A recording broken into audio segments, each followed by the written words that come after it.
Today, I'd like to talk about something in an area where Felix and I get to help our community a fair bit. The current climate, the runway used by AI to take off, aligns my interest and work in structure and systems with Felix's skills in automation and process coding. The blend of our two interests has provided super useful for founders, for which we're both really grateful to them and also happy that we have a valuable service to bring. We've now spoken to a good number of entrepreneurs, helping them resolve their bewilderment of where to turn when it comes to AI. Business owners approach me, half curious, half concerned, typically saying something along the lines of, "We know we should be using AI, we just don't know where to start." This is a pattern I've been seeing repeat with increased frequency over the last 12 months.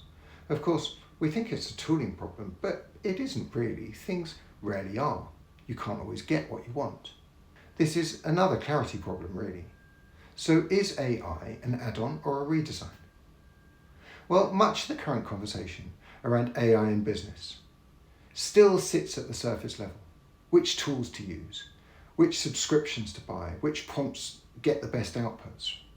The concept is that adopting this tool or that tool will transform your business. Well, a restaurant doesn't improve overnight because they buy a better oven. What I'm trying to say here is that the real opportunity sits a little deeper. Mark Cuban recently pinpointed the areas he considers are most exposed to AI disruption. He cited administrative work, customer support, content creation, coding, and data analysis. Now, most read that as a warning. As founders, we need to read it as markers placed on a map, handles on which to apply leverage. These are roles under threat, sure, but they're also roles ready to be re-engineered. That is a process of evolution, and it brings forth possibility, especially for us. So keep your head up. Here's a short story from the field. Not long ago, I sat with a founder running a service business. It was just north of about 2 million revenue, good margins, strong reputation, very capable team, but something wasn't quite working. They had recently invested in marketing. The leads were up, the inquiries were flowing, activity seemed to be everywhere, but in reality, revenue had hardly changed. The instinct was kind of predictable. We need more leads. And you may ask yourself, how did I get here? Well, I encouraged that we step back, we map the flow. Traffic leads to conversion, leads to delivery, and then the resulting profit. Within about 20 minutes, the issue revealed itself. It wasn't at the top of the funnel, but in the middle. Sales conversions were inconsistent. There were too many options being presented, too much explaining, and a distinct lack of structure in how decisions were guided. Nothing to do with AI really, everything to do with clarity. We simplified the offer, reducing the cognitive load on the actual buyer. We tightened the process. Conversions doubled within a month with the same leads and the same team. Then we stepped in with AI. We introduced it not to fix the problem, but to scale the actual solution, automating follow-ups, structuring processes, analyzing call patterns, supporting consistency.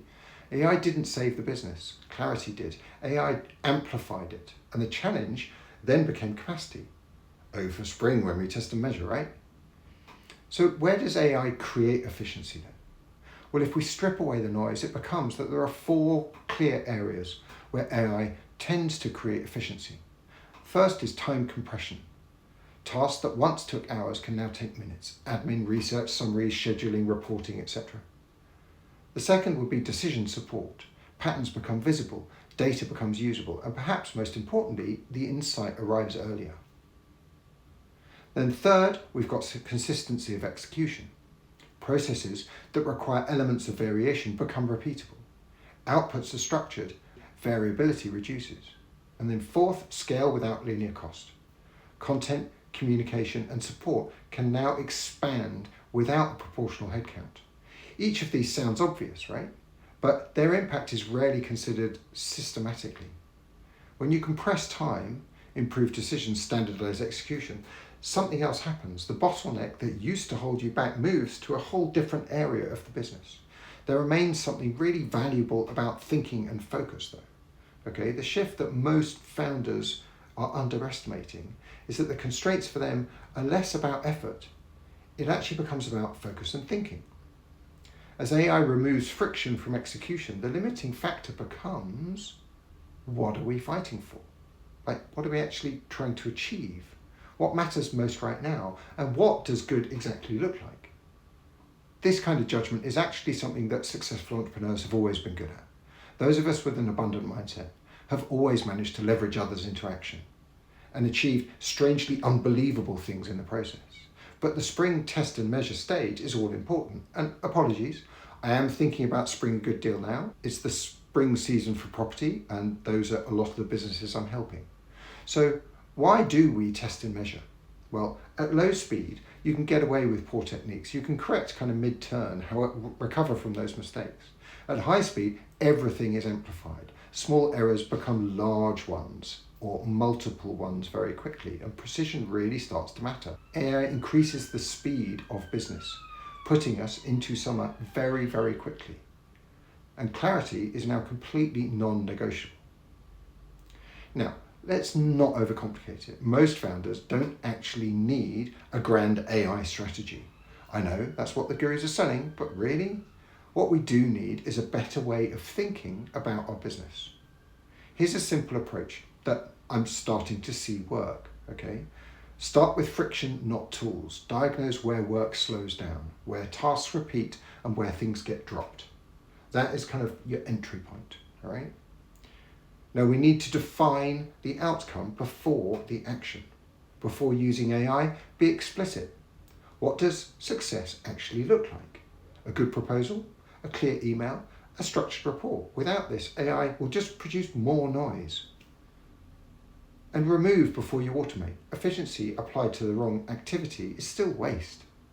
If a task shouldn't exist, don't speed it up, eliminate it. Focus on one system at a time. Sales, follow-up, customer onboarding, internal reporting. Pick one, improve it, then move on. And use AI to support thinking, not to replace it. Ask it to analyze patterns, challenge assumptions, and offer alternatives.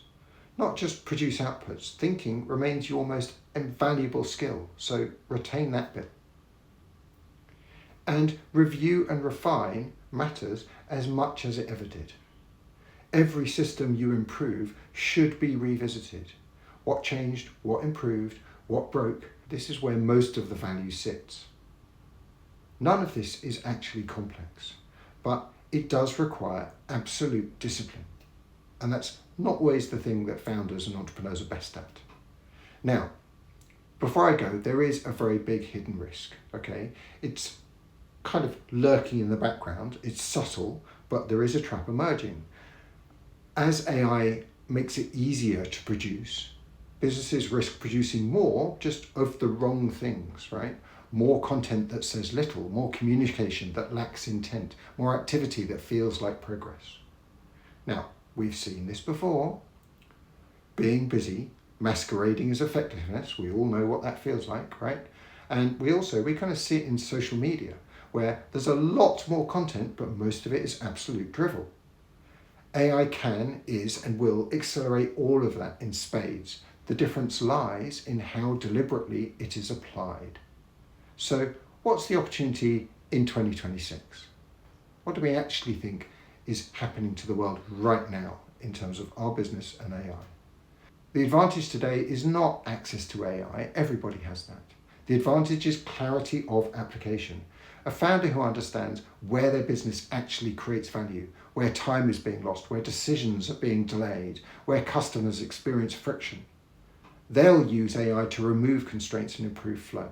The rest will simply layer tools on top of confusion. And confusion, when scaled, can become very, very expensive. Now, when I look at businesses who adopt AI well, there's a common thread. They're not chasing capability, but refining direction. AI is a multiplier, but it only multiplies what's already there, which leads to a useful question to sit with. If your business became twice as fast tomorrow, what would double in speed? Would it become twice as effective or just twice as chaotic? Now, what you've all been waiting for, the musical Easter eggs. There are 3 song titles and 1 lyric today. You Can't Always Get What You Want is obviously a song by the Rolling Stones. Keep Your Head Up is by Tupac. What Matters Most is by Ben Folds, although it is also a song by Barbra Streisand that you might have noticed. And you may ask yourself, well, how did I get here? Is of course by the wonderful talking heads from the album Once in a Lifetime. Now, don't forget, we are all stronger together. So tune in next week for more about growing business better. And a last question, of course, AI is going to speed things up. And if you apply it to your system as is, what will happen? Make sure you correct it first. Thank you very much.